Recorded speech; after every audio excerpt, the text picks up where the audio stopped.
प्यारे बच्चों, कैसे हो आप सब। आज हम पढ़ने वाले हैं सारंगी हिंदी का पाठ नंबर 14 बरखा और मेघा।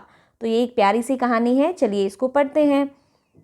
एक बार की बात है, दो सहेलियां थीं, एक मुर्गी और एक बत्तख। मुर्गी का नाम था मेघा और बत्तख का नाम था बरखा। तो ये मुर्गी है, इसका क्या नाम था मेघा, और ये बत्तख है, इसका नाम था बरखा। उनके तीन तीन बच्चे थे।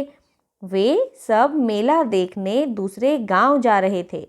तो ये तीन बच्चे मुर्गी के थे और तीन बच्चे बत्तख के थे। तो ये सारे ही लोग मिलकर कहाँ जा रहे थे? मेला देखने दूसरे गांव जा रहे थे। फिर क्या हुआ? रास्ते में नदी आ गई। मेघा ने कहा, हम नदी कैसे पार करेंगे, हम तो डूब जाएंगे। ये मेघा है मुर्गी, तो मुर्गी को तो तैरना नहीं आता। तो मुर्गी ने क्या कहा, हम नदी कैसे पार करेंगे, हम तो डूब जाएंगे। बरखा ने कहा, हम सब तैरकर नदी पार कर लेंगे। मेघा ने पूछा, वो कैसे? बरखा ने सबको पास बुलाया और अपनी जुगत बताई। जुगत मतलब तरकीब, आइडिया। सब खुशी से उछल पड़े, हुर्रे। वे सब नदी पार कर गए। तो यहाँ देखिए, ये बत्तख है, उसके तीन बच्चे हैं।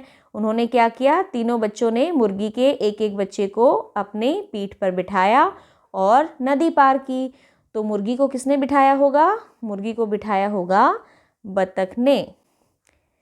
अब करते हैं इसका अभ्यास बातचीत के लिए। पहला है, मेघा और बरखा ने बच्चों के साथ नदी कैसे पार की। बरखा ने मेघा को अपनी पीठ पर बिठाया और बरखा के बच्चों ने मेघा के बच्चों को अपनी पीठ पर बिठाकर नदी पार की। मेघा और बरखा के बच्चों ने मेले में क्या क्या किया होगा? तो मेघा और बरखा के बच्चों ने मेले में बहुत सारे झूले झूले होंगे, चाट खाया होगा, बहुत सारी मस्ती की होगी और बहुत सारे खिलौने खरीदे होंगे। मेले से घर लौटते समय मेघा और बरखा के बच्चे आपस में क्या बातें कर रहे होंगे?